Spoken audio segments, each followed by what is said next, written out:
بسم اللہ الرحمن الرحیم۔ السلام علیکم۔ ہندو عورت کا سورۃ فاتحہ پر یقین کا واقعہ۔ عرب کے قبیلے میں ایک غیر مسلم شادی شدہ عورت رہا کرتی تھی۔ اس کا شوہر بہت بڑا بزنس مین تھا۔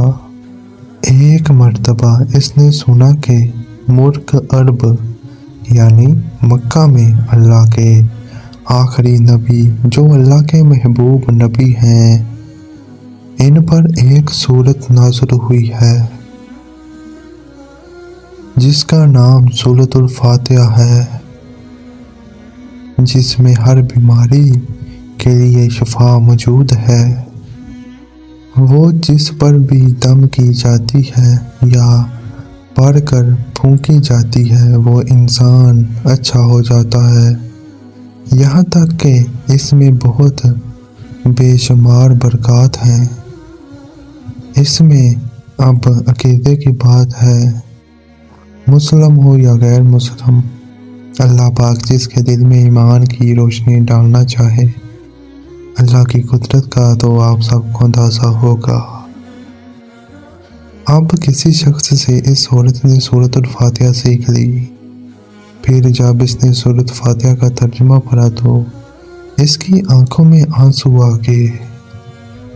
وہ جب بھی یہ سورت پڑھتی تھی اللہ تعالیٰ اس کے بگڑے کاموں کو سنوار دیتا۔ ایک دن اس کے بیٹے کو ایک خطرناک زہریلے بچھو نے کاٹ لیا۔ بڑے بڑے حکیموں طبیبوں کو بلوایا گیا۔ سب نے یہ کہہ کر جان چروا لی کہ اس بچھو کا زہر بہت خطرناک ہے، اس بچے کا ہم کچھ نہیں کر سکتے، تمہارا یہ بچہ بس کچھ ہی دیر کا مہمان ہے۔ ماں کا رو رو کر برا حال تھا اور شوہر اپنے خداؤں کی عبادت کر رہا تھا، ان سے مدد مانگ رہا تھا۔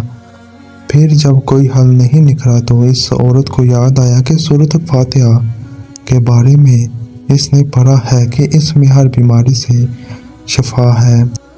اس کے دل میں خیال آیا کہ اگر میں اسے پڑھ کر اپنے بچے پر دم کروں تو کیا میرا بچہ ٹھیک ہو جائے گا، کیونکہ اللہ تعالیٰ نے اس عورت کو ایمان کی طرف لانا تھا، اس کے دل میں اسلام کی محبت مزید پیدا کرنی تھی، تو اس کی زبان میں تاثیر دے دی۔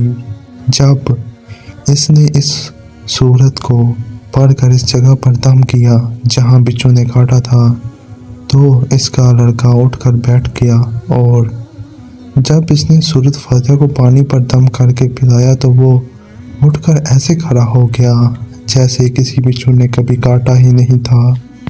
اس کا شوہر دوڑتا ہوا اس کے پاس آیا اور کہنے لگا، کسی طبیب نے اور کسی حکیم نے اسے ٹھیک نہیں کیا، تو تم نے ایسا کیا عمل کیا جو یہ بچہ ٹھیک ہو گیا؟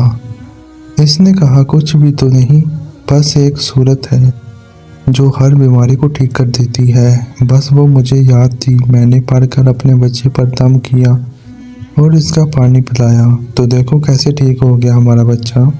اس کا شوہر بجائے خوش ہونے کے اس سے ناراض ہو گیا کہ یہ تم نے کیا کیا، جادو ٹونے کر رہی ہو؟ اس کی بیوی کہنے لگی، زندہ صحیح سلامت ہے ہمارا بچہ، ورنہ ہم سے بچھڑنے والا تھا۔ اس نے کچھ نہ سنا اور اپنی بیوی کو ڈانٹنے لگا کیونکہ اسے اسلام سے نفرت تھی۔ جب اس کی بیوی یہی عمل کرنے لگی تو اس کو اپنی بیوی سے بھی نفرت ہوگی۔ اب اس نے اس پر ظلم کرنا شروع کر دیا، ہر روز اس کو مارتا پیٹتا اور کہتا کہ اب میں نے تیرے منہ سے یہ سورت سنی تو یاد رکھنا، تیری کار کھینچ لوں گا۔ اس کو اللہ کے کلام پر بالکل یقین نہیں تھا، جبکہ اس کی بیوی کو اللہ کے کلام پر یقین ہو گیا تھا۔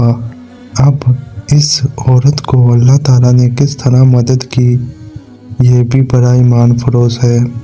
اس عورت کا شوہر جب گھر سے کام کرنے کے لیے نکلتے وقت جب اس نے اپنا جوتا پہنا تو اس میں وہی بچھو موجود تھا جس نے اس کے بیٹے کو کاٹا تھا۔ اس کے ڈنگ سے وہ بچہ تو بچ گیا مگر خود نہ بچ سکا، کیونکہ